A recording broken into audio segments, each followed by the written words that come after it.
In 2022, the S&P 500 fell roughly 19%. In the same year, Bitcoin fell approximately 65%. The same macro environment, the same Federal Reserve tightening cycle, one asset lost a fifth of its value, the other lost nearly 2/3. That relationship, crypto amplifying the movement of equities, particularly tech stocks, is one of the most significant shifts in financial markets over the last 5 years. And if you trade crypto without understanding it, you are missing a large part of the picture. Before we get into today's video, if you're looking to start your investing journey in the UK with a head start, check the link in the description for the best platform sign-up deals, including up to £500 in free shares. This is not financial advice and your capital is at risk. Bitcoin was not always connected to equities.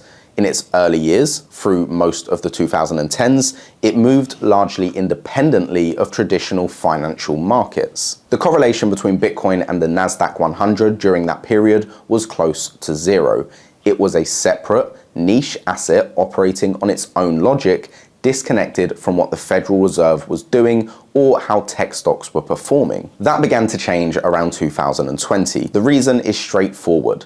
The type of money that started entering crypto changed. As institutional investors like hedge funds, asset managers, or large financial firms began allocating to Bitcoin in a meaningful size, they brought with them the same risk management frameworks they use across all their other positions. When risk appetite improves, they buy. When conditions tighten and they need to reduce exposure, crypto gets sold alongside everything else. The same capital flows that moved tech stocks started flowing through crypto. This accelerated further in January 2024 when the SEC approved spot Bitcoin ETFs in the United States for the first time. That decision made it straightforward for traditional equity investors to hold Bitcoin through the same brokerage accounts they used for stocks. The result was deeper integration between crypto and equity markets. Research from CME Group found that from 2020 onwards, Bitcoin shifted from having no meaningful relationship with equities to a largely positive correlation, with institutional adoption identified as the primary driver. Now, here's the important nuance, and this is the part worth paying attention to. The correlation between Bitcoin and the Nasdaq is not constant. It is regime dependent, meaning it strengthens and weakens depending on the broader macro environment. During risk-on periods, when liquidity is loose, interest rates are low, and the investor confidence is high, the correlation tends to rise. Both assets attract the same speculative capital. During periods of market stress, the relationship can behave differently, and at times, Bitcoin has moved independently of equities entirely. What drives both at a fundamental level is global liquidity. When central banks expand the money supply and keep borrowing costs low, capital flows into risk assets. Crypto sits at the riskier end of that spectrum. When the Federal Reserve tightens, as it did aggressively throughout 2022, that liquidity contracts.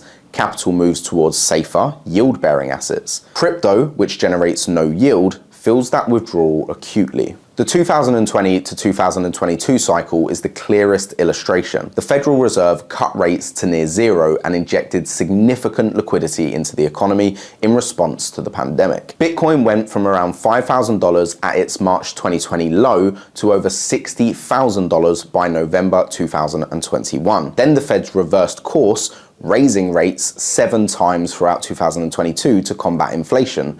Bitcoin fell from its peak of approximately $69,000 to below $16,000. Not because anything changed specifically with Bitcoin, because the macro environment that had been feeding all risk assets, including crypto, was withdrawn. What this means practically when you are watching crypto charts is that context matters. A Bitcoin chart does not exist in isolation. The same macroeconomic forces that move the Nasdaq, interest rate expectations, central bank policy, broader risk sentiment, transmit directly into crypto prices, often with greater magnitude in both directions. Bitcoin tends to amplify equity market movements. When conditions favor risk assets, crypto often rises more than stocks.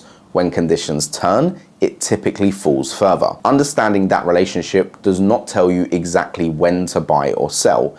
Nothing does with certainty.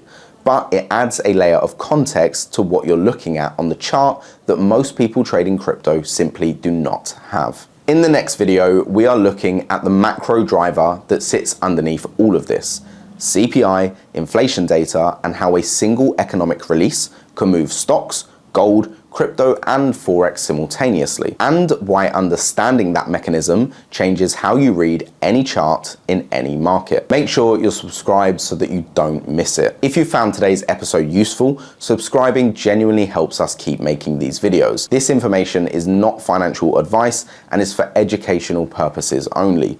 Always do your own research. Your capital is at risk.